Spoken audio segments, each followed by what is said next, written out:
तो मेरे दोस्तों मेहनत करते करते करते करते इसको कोई शक नहीं। Bismillahirrahmanirrahim. Nahmaduhu wa nusalli ala rasulihil karim amma ba'd. Hadirin yang mulia, Allah Subhanahu wa taala akan memberikan ujian. Apakah kita kuat dalam menghadapinya ataupun tidak? Dan jika kita berhasil lulus dari ujian yang diberikan oleh Allah Subhanahu wa taala, kemudian setelah itu apabila ada pemerintahan yang menentang kita, maka Allah Subhanahu wa taala akan menghancurkan pemerintahan tersebut. Tidak ada siapapun yang bisa melawan kita.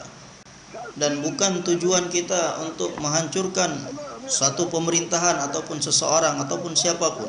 Ini bukan tujuan kita. Yang mana tujuan kita yang sebenarnya adalah bagaimana cara hidup orang-orang ini bisa berubah menjadi baik. Yakin mereka supaya menjadi benar, cara hidup mereka supaya menjadi benar. Islam itu bukanlah nama satu kaum ataupun nama satu negara, tetapi Islam itu adalah satu cara. Islam itu adalah menjalankan hidup dengan satu cara yang khusus, dengan keyakinan yang khusus.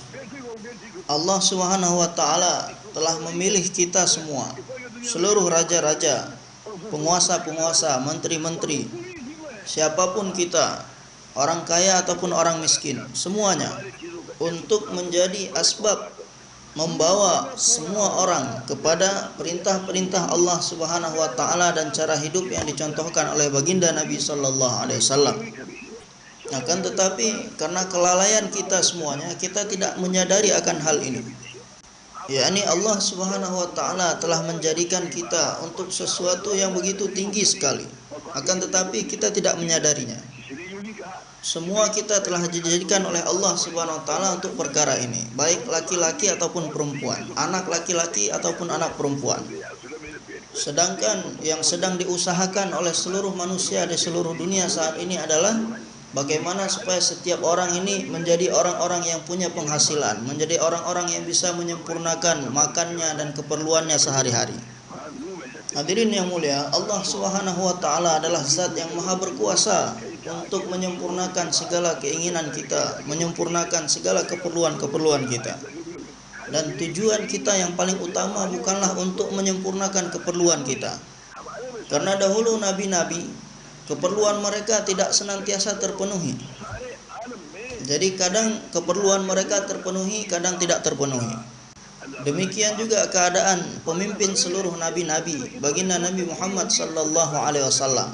Keperluan beliau kadang terpenuhi dan kadang tidak terpenuhi. Coba kita bayangkan ketika sedang sholat, Rasulullah sallallahu alaihi wasallam menjadi imam dan sahabat-sahabat di belakang sebagai makmum. Disebabkan kelaparan yang mereka alami, maka sahabat-sahabat di belakang Nabi sallallahu alaihi wasallam berjatuhan. Akan tetapi tidak ada satupun yang mengatakan bahwasanya berikan kami dulu makan, kemudian baru kami akan sholat. Di peperangan Khandaq, jumlah sahabat radhiyallahu anhum 1.400 orang. Selama 3 hari mereka tidak makan apa-apa. Maka seorang sahabat datang kepada Nabi dan mengatakan bahwasanya, ya Rasulullah, lihatlah perut saya diikat oleh 2 batu. Maka Nabi SAW pun bersabda bahwasanya, lihatlah perut saya sendiri diikat oleh 3 batu. Jadi maksudnya adalah kalau kami belum makan, maka kami tidak akan kerja, kami akan tidak bisa buat usaha. Bukan seperti itu. Saya mengatakan kepada Maulid Said Khan Sahab bahwasanya kalau kami pergi ke luar negeri untuk satu jalsa atau majelis, maka ketika berangkat tidak pernah sarapan dan tidak ada siapapun yang menanyakan mengenai sarapan. Begitu juga dengan makan siang. Terkadang makan siang nanti setelah zuhur mendekati asar baru dapat makanan. Itu pun terkadang disiapkan dan terkadang tidak disiapkan. Karena ketika itu sama sekali tidak ada suasana makan minum, itu tidak ada sama sekali. Maka hadirin yang mulia, Allah Subhanahu wa taala telah menjadikan setiap diri kita ini, setiap satu orang dari kita ini sebagai asbab hidayah untuk seluruh alam. Jadi Allah Subhanahu wa taala telah menciptakan kita semua ini untuk suatu usaha, suatu kerja yang sangat tinggi, yang sangat mulia sekali. Tetapi Allah Subhanahu wa taala tidak menjanjikan di dalamnya ketika semua keperluan kalian setelah disempurnakan, ketika itu kalian baru mulai buat usaha. Tidak ada persyaratan seperti ini. Bahkan dalam keadaan apapun harus buat usaha ini. Walaupun tidak punya makanan sedikit pun di rumah dan punya anak yang banyak, maka jika orang seperti ini dia buat usaha untuk mendapatkan maksud Rasulullah sallallahu alaihi wasallam, tujuan baginda Nabi sallallahu alaihi wasallam yang paling tinggi, maka dia telah meniru kehidupan Nabi sallallahu alaihi wasallam. Dan anak istrinya pun telah mencontoh kehidupan anak istri dan keluarga baginda Nabi sallallahu alaihi wasallam. Sayyidah Fatimah radhiyallahu anha dan azwajul mutahharat, istri-istri Nabi sallallahu alaihi wasallam. Dan jika orang tadi mati dalam keadaan tersebut, maka pada hari kiamat nanti dia akan dibangkitkan bersama nabi-nabi dan dibangkitkan bersama dengan baginda Nabi Muhammad sallallahu alaihi wasallam. Begitu juga dengan anak istrinya dan keluarganya akan dibangkitkan dengan anak istri dan keluarga baginda Nabi sallallahu alaihi wasallam. Dan jika dia hidup di dunia ini, maka sebagaimana Allah Subhanahu wa taala telah menjadikan baginda Nabi sallallahu alaihi wasallam sebagai asbab hidayah untuk seluruh alam, Allah Subhanahu wa taala juga akan menjadikan anak istrinya dan keluarganya sebagai asbab hidayah untuk seluruh alam. Jadi Allah Subhanahu wa taala akan menjadikan dia, anak istrinya dan keluarganya sebagai hidayah, asbab hidayah untuk umat seluruh alam, sebagaimana Allah telah menjadikan baginda Nabi sallallahu alaihi wasallam dengan anak istrinya dan seluruh keluarganya sebagai asbab hidayah untuk umat seluruh alam. Hadirin yang mulia, setiap kita ini adalah asbab hidayah untuk seluruh alam. Ini adalah satu bentuk kasih sayang dan karunia Allah Subhanahu wa taala yang sangat besar kepada kita. Setiap kita dijadikan asbab hidayah untuk umat seluruh alam. Maka setiap kita ini mesti niat dan azam seperti ini. Sahabat-sahabat radhiyallahu anhum ajma'in senantiasa dalam keadaan kekurangan makanan, minuman, pakaian. Seperti keadaan orang-orang di Pakistan Timur, di Afrika, di Sudan. Dan celakanya kita saat ini adalah tidak pernah belajar menjalankan usaha Nabi sallallahu alaihi wasallam dengan senang hati sebagaimana sahabat-sahabat radhiyallahu anhum, walaupun mereka dalam keadaan kekurangan. Dan bapak ibu kita pun tidak pernah mengajarkan hal ini kepada kita. Bagaimana caranya supaya kita ini bisa menjadi asbab hidayah untuk umat seluruh alam walaupun dalam keadaan serba kekurangan. Akan tetapi yang dipikirkan malah sebaliknya, sesuatu yang begitu rendah. Nanti bagaimana kita makan? Kalau begitu apa bedanya fikir kita dengan fikir seorang kafir musyrik? Maka hendaknya kita menjadikan fikir Rasulullah sallallahu alaihi wasallam ini sebagai fikir kita. Berapa banyak pemerintah, penguasa-penguasa yang ada di dunia ini, jika kita usahakan dengan membujuk rayu mereka dan mengusahakan dengan berbagai macam cara supaya mereka ini mau menjalankan perintah Allah dan sunnah Rasulullah sallallahu alaihi wasallam. Jika satu orang punya pikir seperti ini, ataupun sekelompok orang, ataupun satu golongan, ataupun satu penduduk kampung kecil saja berpikir untuk seluruh dunia, dan tentunya dengan mengorbankan sedikit makan minumnya, bahkan tidak mempedulikan hal itu. Jadi yang dipikirkan bagaimana supaya fikir saya ini menjadi sebagaimana fikir yang Allah Subhanahu wa taala telah jadikan saya, telah ciptakan saya sebagai orang yang punya fikir seperti itu. Dan terus berusaha lagi dan lagi. Dan ujian ini pasti akan datang. Hari ini kita sering mendengar bahwasanya di satu tempat orang-orang telah menguasai dan merampas milik orang Islam. Padahal kalian sendiri telah meninggalkan maksud dan tujuan utama kalian. Yang mana jika tujuan utama tadi terus hilang, lepas dari tangan-tangan kalian orang-orang Islam, maka tidak akan tersisa apa-apa lagi untuk kalian. Jadi maksud yang sesungguhnya itu sudah hilang dari umat Islam, dan tidak ada kerisauan sedikit pun, kesedihan sedikit pun atas keadaan diri mereka sendiri. Maka apa lagi yang tersisa bagi umat Islam? Tidak ada apa-apa. Walaupun diberikan kekuasaan pemerintahan, maka tidak akan memberikan pengaruh apapun. Karena kekuasaan ini Allah Subhanahu wa taala berikan kepada siapapun. Bahkan nauzubillah kepada orang yang menghina Tuhan sekalipun Allah berikan kekuasaan kepada mereka.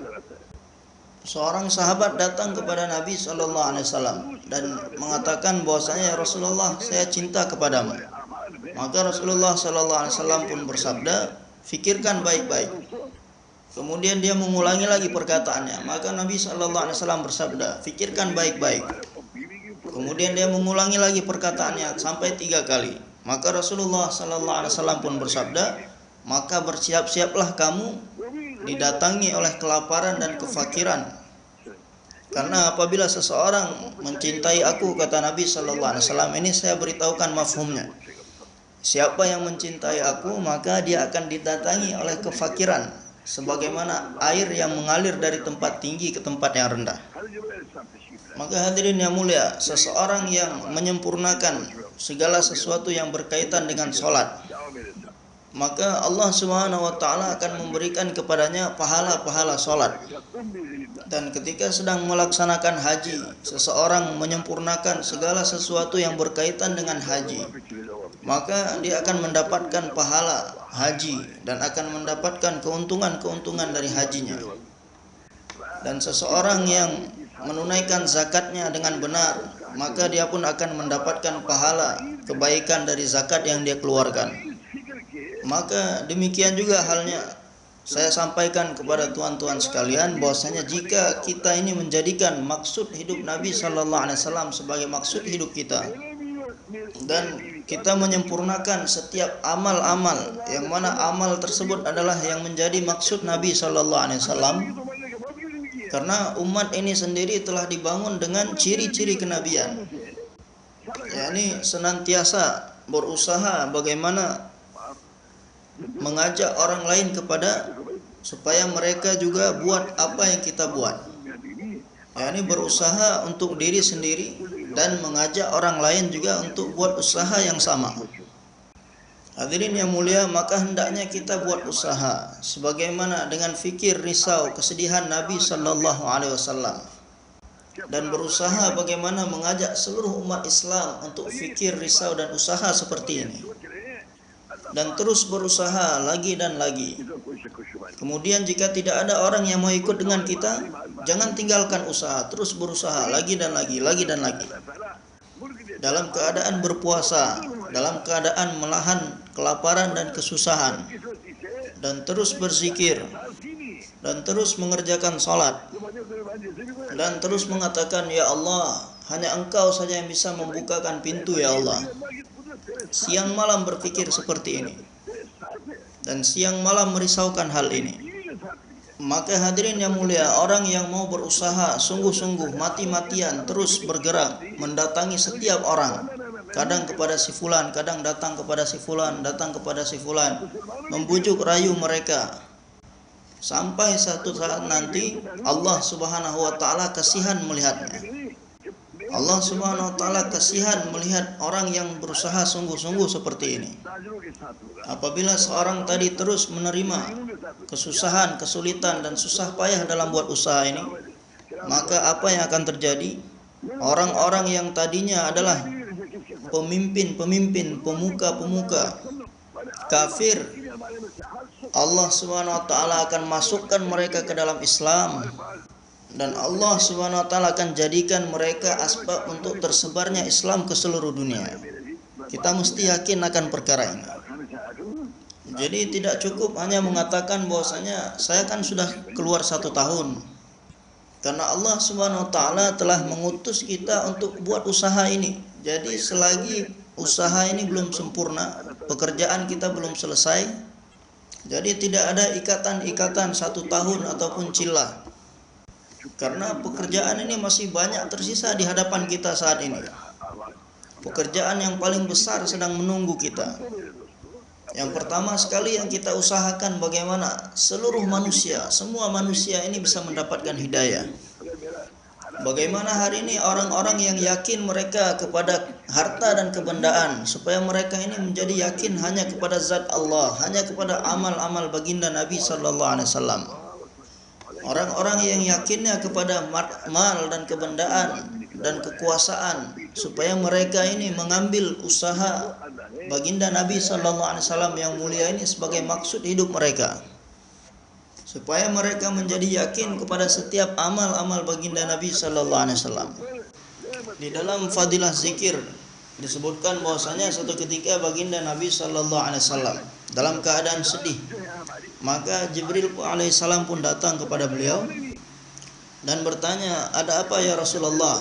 Aku melihat engkau dalam keadaan bersedih." Maka beliau sallallahu alaihi wasallam pun bersabda bahwasanya, "Aku merisaukan keadaan umatku."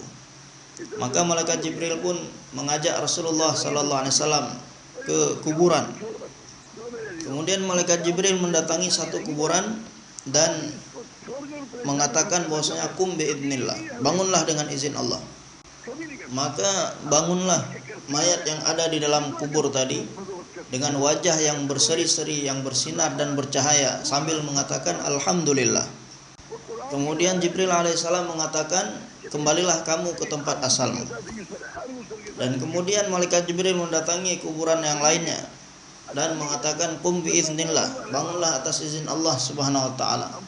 Maka bangunlah si pemilik kubur tadi dan sambil mengatakan, "Celakalah aku.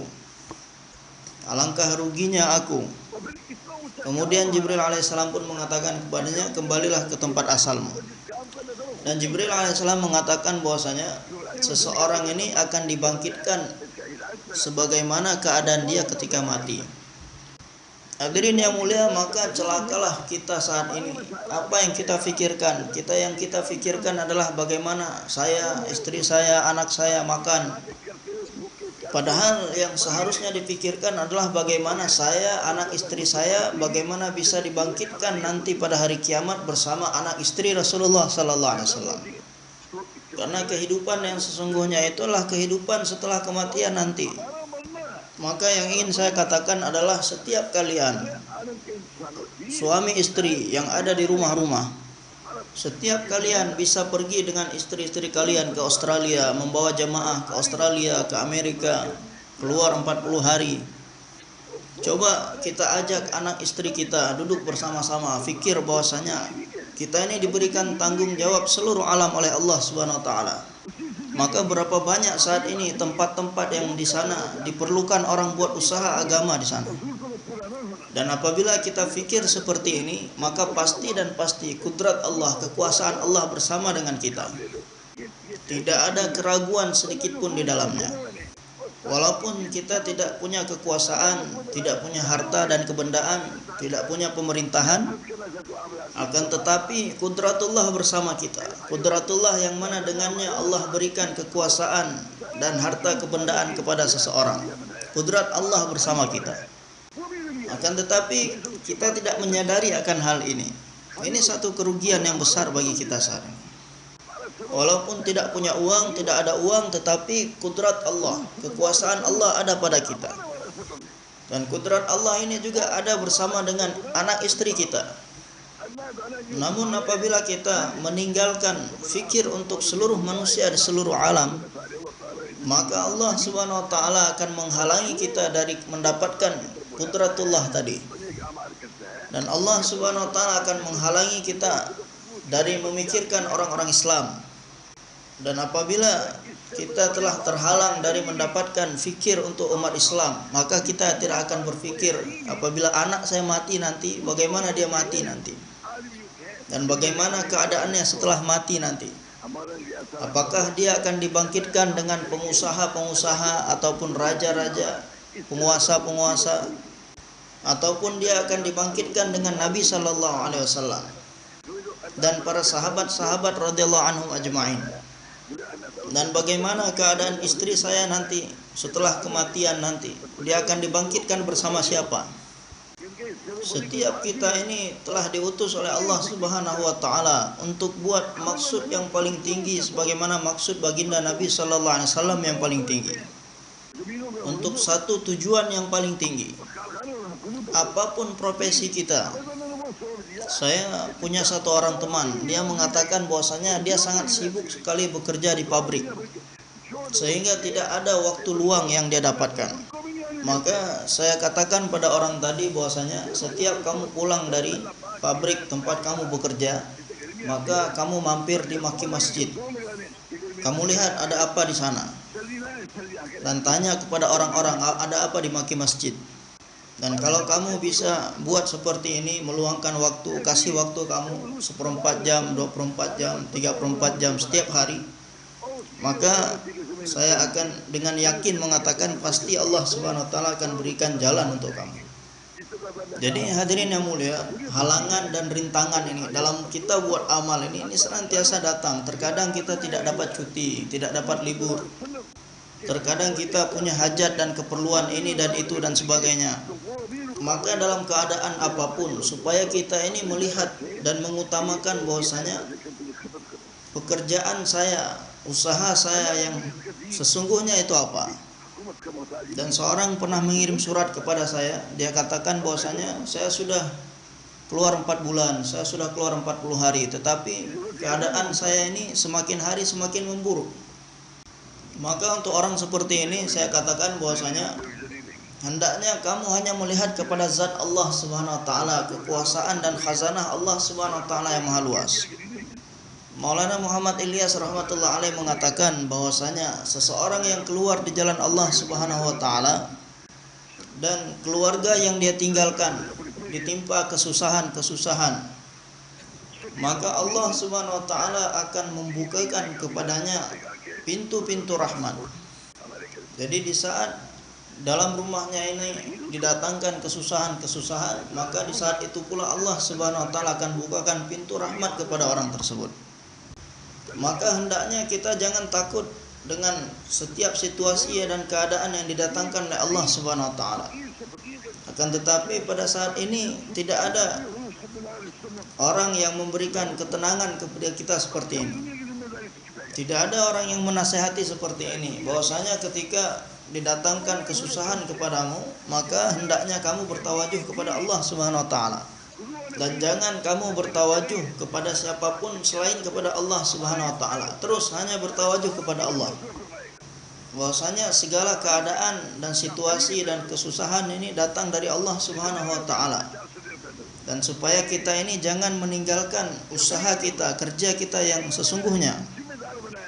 Karena jika kita mendapatkan kesulitan, ketika kita mendapatkan masalah-masalah ketika buat usaha ini, kemudian kita tinggalkan usaha ini untuk menyelesaikan permasalahan kita, selamanya kita tidak akan bisa menyelesaikan masalah. Masalah tidak akan pernah selesai untuk selamanya. Akan tetapi jika kita terus buat dan jalankan usaha ini, kemudian sedikit demi sedikit apa yang kita mampu, kita selesaikan permasalahan kita sedikit demi sedikit, pasti suatu saat Allah Subhanahu wa taala akan bukakan jalan untuk kita. Dan Al-Quran mengatakan bahwasanya dalam setiap kesulitan itu ada kemudahan-kemudahan. Dalam setiap kesulitan ada kemudahan. Dalam setiap kesempitan itu ada kelapangan. Bukan saya mengatakan seperti ini Allah yang mengatakan seperti ini. Allah Subhanahu wa taala yang mendatangkan setiap situasi dan keadaan ini. Allah ini yang mengatakan seperti ini.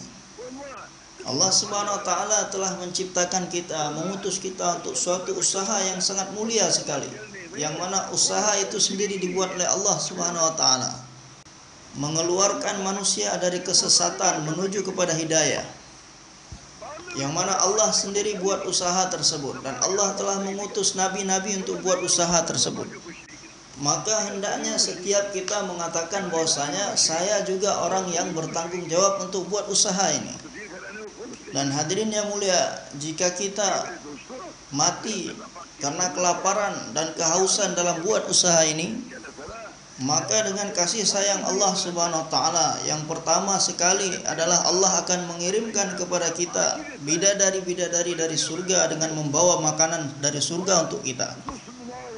Dan jika tidak seperti ini, maka Allah Subhanahu wa taala akan memberikan kepada kita derajat yang tinggi di sisinya. Dan kemudian matinya kita ini akan menjadi asbab seluruh manusia di seluruh dunia mendapatkan hidayah. Matinya kita dalam keadaan lapar, karena menjadikan maksud Nabi Sallallahu Alaihi Wasallam yang paling tinggi sebagai maksud hidup kita dan mati dalam keadaan seperti itu.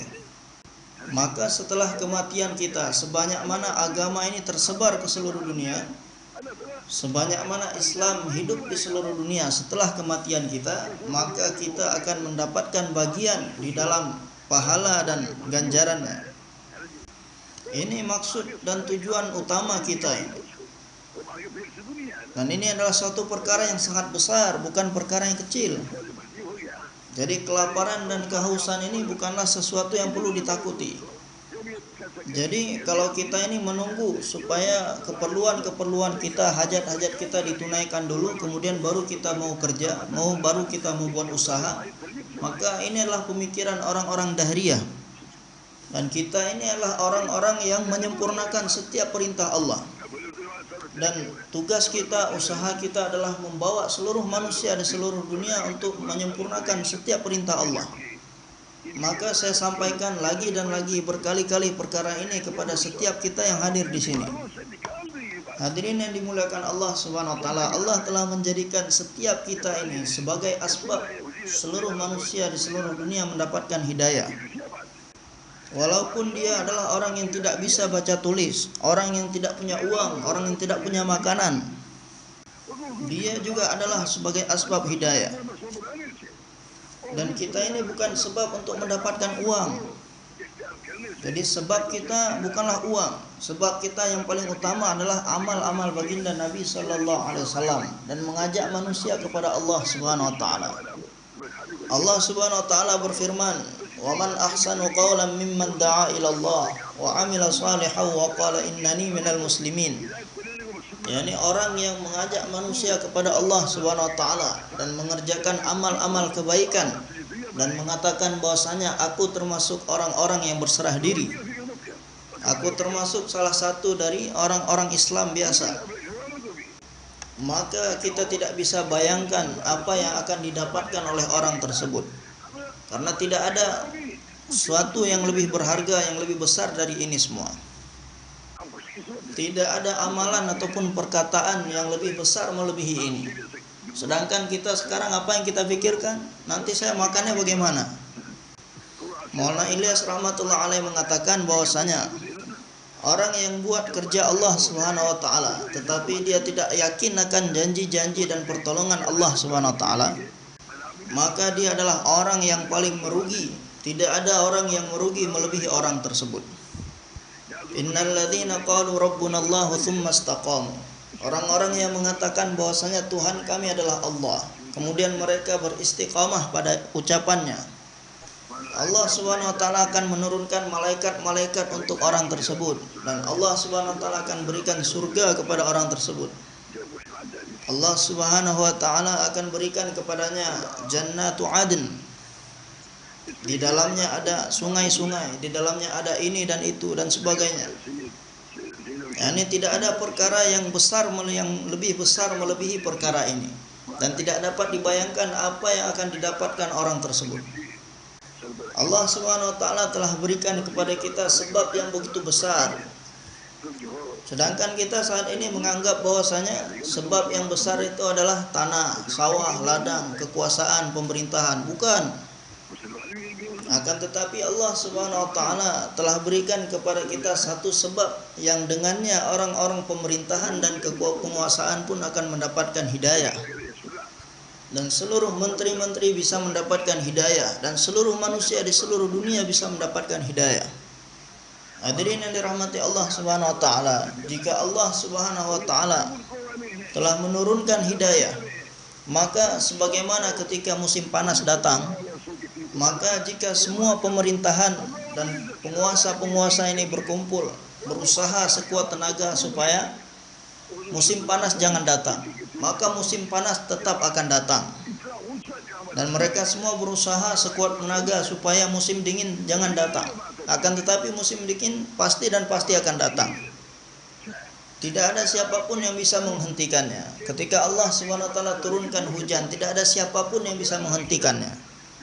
Demikian juga apabila kita ini menjadikan maksud hidup Nabi Sallallahu Alaihi Wasallam sebagai maksud hidup kita, tujuan hidup kita, dan kita berusaha mengerjakannya, menyempurnakannya dengan cara yang dicontohkan oleh baginda Nabi sallallahu alaihi wasallam, dan terus berusaha lagi dan lagi sampai kita ini mencapai derajat qabuliat, Allah Subhanahu wa taala menerima usaha kita. Maka hadirin yang dirahmati Allah Subhanahu wa taala, Allah Subhanahu wa taala akan turunkan hidayah ketika kita memilih jalan hidup Rasulullah sallallahu alaihi wasallam sebagai jalan hidup kita. Apabila ketika itu ada pemerintahan yang menjadi penghalang bagi kita, yang ingin menghalangi kita, maka sedikit pun mereka tidak bisa menghalangi kita. Hadirin yang dirahmati Allah Subhanahu wa taala, maka kita hilangkan segala pikiran-pikiran yang rendah yang ada dalam pikiran kita saat ini. Agama Allah Subhanahu wa taala ini tidak memerlukan kepada pemerintahan siapapun, tidak memerlukan kepada harta siapapun, tidak memerlukan kepada uang siapapun, tidak memerlukan makanan dan pakaian dari siapapun. Semiskin apapun seseorang, sefakir apapun seseorang, jika dia ini kita sampaikan kepada mereka bahwasanya Allah Subhanahu wa taala telah memberikan kepada engkau ini maksud Nabi sallallahu alaihi wasallam, tujuan Nabi sallallahu alaihi wasallam yang paling besar, dan kamu inilah orang yang bertanggung jawab untuk seluruh dunia, untuk seluruh alam. Kemudian dengan kasih sayang Allah Subhanahu wa taala, dimanapun jika kita buat usaha sebagaimana yang dicontohkan oleh baginda Nabi sallallahu alaihi wasallam, maka Allah Subhanahu wa taala akan memberikan pengaruh ataupun kesan dari usaha yang kita kerjakan ini ke seluruh alam. Dimanapun kita lahir, walaupun kita lahir di Kalia, di Carsada ataupun di Afrika, akan tetapi Allah Subhanahu wa taala telah menjadikan kita ini sebagai penanggung jawab, bertanggung jawab untuk seluruh dunia, untuk seluruh alam, dan untuk seluruh manusia. Apabila ada orang yang melihat kita dengan pandangan yang rendah, merendahkan kita, maka Allah Subhanahu wa taala akan meninggikan derajat kita. Dan kita doakan kepada orang-orang yang memandang rendah kepada kita, ataupun supaya Allah Subhanahu wa taala berikan hidayah kepada orang tersebut. Sebagaimana kaum Nabi Nuh alaihissalam yang memandang rendah kepada Nabi Nuh alaihissalam dan pengikut-pengikutnya, mereka mengatakan bahwasanya pengikut beliau ini adalah orang-orang lemah, orang-orang miskin. Apakah pantas orang seperti Nuh ini diberikan kenabian oleh Allah taala? Demikian juga pemuka-pemuka kafir Quraisy di Mekah Mukarramah, di kota Mekah. Mereka mengatakan kepada Nabi sallallahu alaihi wasallam, "Kami ingin datang berbicara denganmu, tapi dikarenakan di sekelilingmu ini ada orang-orang miskin, orang-orang fakir. Kami ingin berbicara kepada engkau saja, tidak dengan adanya orang-orang fakir miskin yang ada di sekelilingmu." Maka ketika saat itu beliau sallallahu alaihi wasallam sedang berbicara dengan pemuka-pemuka orang-orang Quraisy ketika itu, datanglah satu sahabat yang buta, Abdullah bin Maktum radhiyallahu anhu, datang kepada Nabi sallallahu alaihi wasallam. Maka beliau merasa keberatan dengan kehadiran seorang sahabat ini karena beliau sedang menemani pemuka-pemuka Quraisy tadi. Maka datanglah teguran dari Allah Subhanahu wa taala kepada beliau. Maka bagaimana supaya maksud dan tujuan utama baginda Nabi sallallahu alaihi wasallam mengajak manusia kepada Allah Subhanahu wa taala, menyeru mereka kepada Allah Subhanahu wa taala yang telah menciptakan segala-galanya, yang memelihara segala-galanya, dan tidak ada siapapun yang bisa menciptakan seperti ciptaan Allah. Dan dalam penciptaannya Allah Subhanahu wa taala tidak berhajat kepada siapapun. Dan Allah Subhanahu wa taala dalam memelihara tidak berhajat kepada siapapun. Allah Subhanahu wa taala tidak memerlukan bantuan siapapun dalam memberikan kemenangan ataupun kekalahan. Tidak ada yang mendatangkan sehat ataupun sakit kecuali Allah Subhanahu wa taala. Demikian juga Allah Subhanahu wa taala tidak memerlukan siapapun untuk menyebarkan agama ini. Akan tetapi sunnatullah itu apa? Sunnatullah itu senantiasa Allah jadikan nabi-nabi sebagai asbab. Jadi yang memberikan hidayah hanyalah Allah Subhanahu wa taala, asbabnya Allah Subhanahu wa taala jadikan nabi-nabi. Dan setelah Nabi sallallahu alaihi wasallam tidak akan ada lagi siapapun yang mendapatkan kenabian. Maka Allah Subhanahu wa taala telah menjadikan setiap orang dalam umat ini sebagai asbab. Setiap orang yang ada dalam umat ini adalah sebagai asbab untuk seluruh manusia di seluruh dunia mendapatkan hidayah. Untuk seluruh raja-raja, penguasa-penguasa, pemerintah-pemerintah yang ada di atas dunia ini, untuk semua orang-orang fakir, orang-orang miskin, orang-orang kaya yang ada di atas dunia ini, untuk seluruh laki-laki dan perempuan yang ada di atas dunia ini, untuk seluruh orang tua dan anak-anak, untuk seluruh suami-suami dan istri-istri yang ada di atas dunia ini. Semuanya Allah Subhanahu wa taala telah jadikan sebagai asbab hidayah untuk seluruh manusia. Ini yang sedang disampaikan adalah pembicaraan yang ada di dalam usaha tabligh ini. Dan Allah Subhanahu wa taala akan membimbing kita dalam setiap saat dan keadaan. Maka hadirin yang mulia, apabila kita telah buat keputusan bahwasanya kita telah menjadikan usaha Nabi sallallahu alaihi wasallam sebagai usaha kita, dan menjadikan maksud dan tujuan Nabi sallallahu alaihi wasallam sebagai maksud tujuan kita, maka Allah Subhanahu wa taala telah akan memberikan tarbiyah kepada kita sesuai dengan itu semua. Tapi yang paling penting sekali adalah kita buat keputusan dulu seperti ini. Sekarang kalau kita mengatakan bahwasanya saya hanya bisa keluar 40 hari saja, sudah cukup. Kemudian sehari saya hanya bisa memberikan 2,5 jam ataupun dari asar sampai isya, sudah cukup. Maka bagaimana kita akan mendapatkan bimbingan dan tarbiyah dari Allah kalau seperti ini? Hadirin yang dirahmati Allah Subhanahu wa taala, kita perlu mengeluarkan pemikiran-pemikiran yang rendah ini dari dalam pikiran kita. Saya adalah seorang petani, saya adalah seorang pedagang, saya adalah seorang pemimpin, saya adalah seorang presiden, saya adalah penguasa. Ini semua pikir-pikir yang rendah. Karena raja-raja ini tidak akan bisa memberikan hidayah dengan kerajaannya, dan penguasa-penguasa ini tidak bisa memberikan hidayah dengan kekuasaan yang dia miliki. Hidayah itu akan datang apabila kita menjadikan maksud tujuan Nabi sallallahu alaihi wasallam sebagai maksud tujuan kita. Dan hidayah ini akan datang hanya dengan beramal sebagaimana amalnya baginda Nabi sallallahu alaihi wasallam. Dan dengan demikian agama pun akan wujud ke seluruh alam. Maka bagaimana supaya kita menjadikan kerja Nabi, usaha Nabi sallallahu alaihi wasallam sebagai kerja utama kita? Jadikan maksud dan tujuan kita adalah untuk membawa seluruh manusia ke seluruh dunia supaya mereka mendapatkan hidayah. Maka dengan demikian kita telah meniru kehidupan Nabi sallallahu alaihi wasallam dan ahli keluarganya. Dan Allah Subhanahu wa taala akan menjadikan kita sebagai asbab. Jangan kita fikir pakaian, fikir makanan. Jadi katakan seperti ini untuk diri sendiri dan keluarga, bahwasanya Allah Subhanahu wa taala telah mengutus kita ke atas dunia ini untuk buat usaha yang sama, maksud dan tujuan yang sama sebagaimana Allah Subhanahu wa taala telah mengutus baginda Nabi sallallahu alaihi wasallam ke atas dunia ini. Kita sendiri dan begitu juga dengan ahli keluarga kita. Kita ini adalah orang-orang yang beruntung karena kita inilah orang-orang Islam. Hadirin yang mulia, kita inilah orang Islam.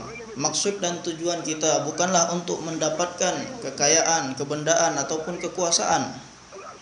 Kerja kita dan tujuan kita adalah bagaimana membawa setiap orang-orang yang yakin mereka terhadap harta, kebendaan dan kekuasaan, supaya mereka ini hidup dengan cara Nabi sallallahu alaihi wasallam, menghidupkan sunnah Nabi sallallahu alaihi wasallam, supaya mereka ini yakin kepada zat Allah Subhanahu wa taala yang maha tinggi, supaya mereka ini senantiasa menyempurnakan dan menjaga perintah-perintah Allah Subhanahu wa taala dalam kehidupan mereka, dan supaya mereka menghidupkan sunnah-sunnah dan cara Nabi sallallahu alaihi wasallam dalam kehidupan mereka. Inilah kerja kita. Allah Subhanahu wa taala telah memberikan kepada kita satu usaha yang sangat besar, yang sangat tinggi. Dan dengan taufik dan kasih sayang Allah Subhanahu wa taala, pembicaraan seperti ini dibicarakan di dalam usaha tabligh. Bagaimana setiap orang fakir di kalangan umat ini bisa menjadi asbab untuk membawa seluruh manusia di seluruh dunia supaya menghidupkan sunnah Nabi sallallahu alaihi wasallam. Dan dengan kekuasaan Allah Subhanahu wa taala, Allah telah jadikan usaha tersebut semudah mungkin.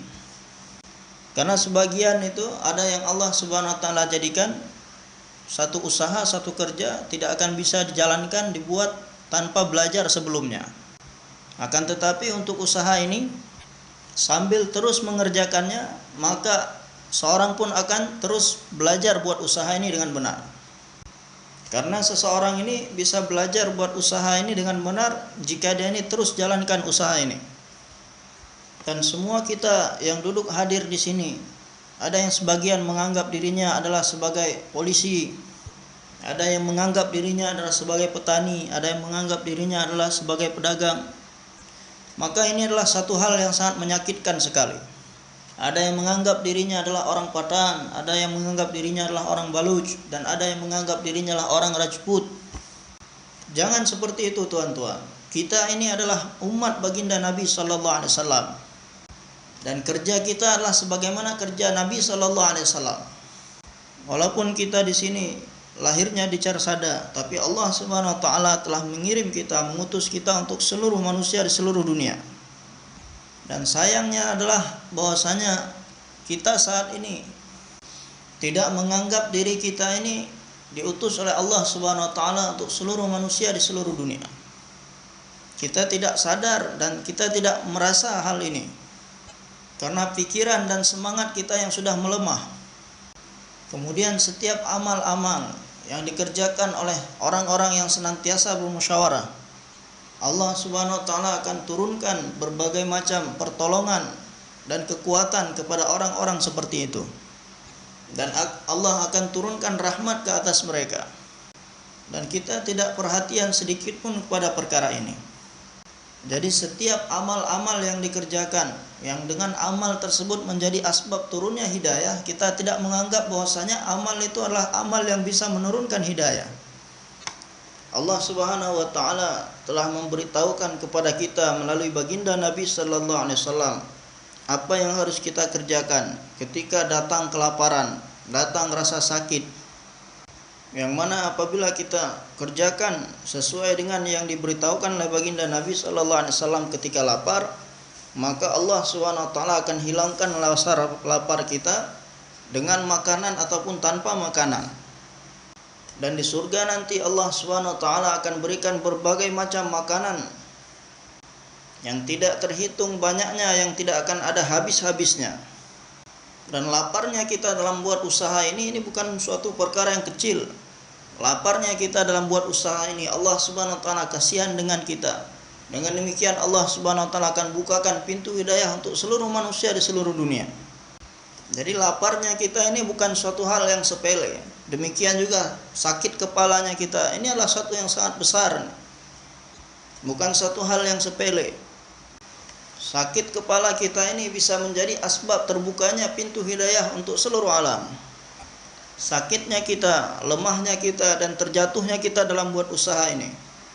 Tapi hari ini kita tidak paham bagaimana bernilainya laparnya kita, rasa lapar yang kita alami ketika menjadikan maksud hidup kita sebagai maksud Nabi sallallahu alaihi wasallam. Betapa bernilainya terjatuhnya kita, terlukanya kita, keperluan-keperluan yang tidak sempurna ketika kita buat usaha ini. Kita tidak tahu betapa berharganya itu semua. Ketika kita dalam buat usaha ini tidak punya uang sedikit pun, maka seketika itu juga harga kita begitu tinggi nilainya di sisi Allah Subhanahu wa taala. Hadirin yang dimuliakan Allah Subhanahu wa taala, Nabi Sulaiman alaihissalam adalah seorang raja. Dibandingkan dengan nabi-nabi lainnya, beliau akan masuk surga yang paling terakhir, yang akan masuk surga dibandingkan dengan nabi-nabi yang lain. Karena kekuasaan yang beliau miliki, pemerintahan yang beliau miliki. Sedangkan kita saat ini, orang-orang saat ini begitu semangat ingin mendapatkan kekuasaan, pemerintahan, dan begitu semangat untuk mengumpulkan harta yang banyak. Maka hadirin yang dirahmati Allah Subhanahu wa taala, hendaknya kita memahami diri kita sendiri. Kita perlu keluarkan dari pikiran kita pemikiran-pemikiran seperti ini. Saya ini adalah seorang pekerja, saya seorang pegawai, saya adalah seorang pedagang, pengusaha, saya seorang polisi. Keluarkan dari pikiran kita pemikiran-pemikiran seperti ini. Kita ini adalah umat baginda Nabi sallallahu alaihi wasallam. Kerja kita adalah kerja Nabi sallallahu alaihi wasallam. Hadirin yang mulia, memang yakin kita begitu lemah sekali. Bekerja dan mencari penghasilan ini bukan suatu yang dilarang. Tidak ada seorang ulama pun yang melarang seseorang itu untuk berusaha dan mencari penghasilan. Tetapi yang terjadi di tengah-tengah umat saat ini adalah pekerjaan dan mencari penghasilan ini telah melupakan kerja dan usaha yang sebenarnya, yang sesungguhnya. Silahkan bekerja, silahkan cari penghasilan, tetapi tetap mengutamakan tujuan, maksud yang asli. Jadi kita tidak dilarang untuk mencari penghasilan, tidak dilarang makan, tidak dilarang menjadi pemimpin, menjadi penguasa ataupun menjadi polisi. Profesor-profesor yang sedang duduk di sini di majelis ini, kita tidak katakan kepada mereka supaya tinggalkan profesor mereka, tidak. Akan tetapi supaya bagaimana mereka ini paham apa kerja dan usaha mereka yang sesungguhnya, dan supaya kerja dan usaha yang sesungguhnya itu dijalankan, dikerjakan, dan kemudian berdoa kepada Allah. Maka hadirin yang mulia, setiap orang mesti buat usaha ini. Jika kita semua menjalankan usaha ini, maka kita akan melihat bagaimana agama ini akan wujud di seluruh dunia. Setiap kita pasti punya hajat, pasti punya keperluan. Sedikit kita bersabar untuk keperluan dan hajat kita sendiri. Dan kita telah diberitahukan amal-amal. yakni jika kita membaca doa fulan, amalan fulan di awal hari setelah sholat subuh, Allah Subhanahu wa taala akan menjaganya dari mendapat musibah. Barang siapa yang ketika keluar dari rumahnya, dia sholat 2 rakaat kemudian keluar dari rumahnya membaca Bismillah tawakkaltu 'ala Allah la haula wala quwata illa billah, maka tidak akan ada hal yang sia-sia dalam kehidupannya, dalam diri orang tersebut, bahwasanya dia telah dicukupi dan telah dijaga dan telah diberikan petunjuk dan telah dijauhkan dari syaitan. Maka tidak ada lagi yang tersisa, semua sudah dia dapatkan. Orang yang membaca hasbi Allah 7 kali, hasbi Allah saja ataupun dengan sempurna, maka Allah Subhanahu wa taala akan menolongnya dari kerisauan dan fikir dunia ataupun akhirat. Akan tetapi hadirin yang mulia, ini adalah satu perkara yang pasti, bahwa saya sebelum itu semua ini badai akan datang dalam kehidupannya, dan ujian-ujian pasti akan datang dalam kehidupannya. Nabi sallallahu alaihi wasallam dan seluruh nabi-nabi senantiasa mengatakan bahwasanya orang-orang yang beriman, taat kepada Allah, taat kepada Rasulnya, taat kepada nabinya, maka dia tidak akan diazab. Akan tetapi ujian ini pasti dan pasti akan datang dalam kehidupan. Bahkan kepada kehidupan Rasulullah sallallahu alaihi wasallam sendiri pun datang ujian-ujian dari Allah Subhanahu wa taala. Maka bagaimana kita berusaha dalam buat usaha ini, dalam menjalankan usaha ini, tidak kita biarkan apa keperluan kita, apa hajat-hajat kita ini tampak di hadapan orang lain, tidak menampakkannya di hadapan siapapun. Bagaimana kita senantiasa berusaha, orang-orang kaya, orang-orang yang memiliki harta yang banyak, mereka pun bisa buat usaha sebagaimana usaha Nabi sallallahu alaihi wasallam yang tinggi. Ataupun orang-orang yang tidak punya harta sekalipun, orang-orang yang punya makanan, yang tidak punya makanan, yang punya pakaian, yang tidak punya pakaian, maka kita keluarkan pemikiran-pemikiran seperti ini dari pikiran kita, bahwasanya dengan segala pekerjaan yang kita kerjakan sekarang, itu adalah kerja utama kita. Kita tinggalkan pemikiran seperti ini, kita keluarkan. Itu bukan kerja kita yang asli, bukan kerja kita yang sesungguhnya. Karena Allah Subhanahu wa taala telah menjadikan kita semua untuk buat satu usaha yang jauh lebih tinggi dari itu semua. Yang mana Allah telah berikan kepada kita usaha baginda Nabi sallallahu alaihi wasallam. Usaha yang dengannya Allah Subhanahu wa taala memberikan hidayah kepada raja-raja, kepada seluruh menteri-menteri, penguasa-penguasa, orang-orang kaya, dan usaha yang menjadi asbab setiap orang mendapatkan surga. Dan apabila kita menjadi asbab untuk hal-hal tersebut, maka Allah Subhanahu wa taala akan meninggikan derajat kita di surga. Maka bagaimana kita berusaha untuk membawa seluruh umat kepada maksud yang besar ini?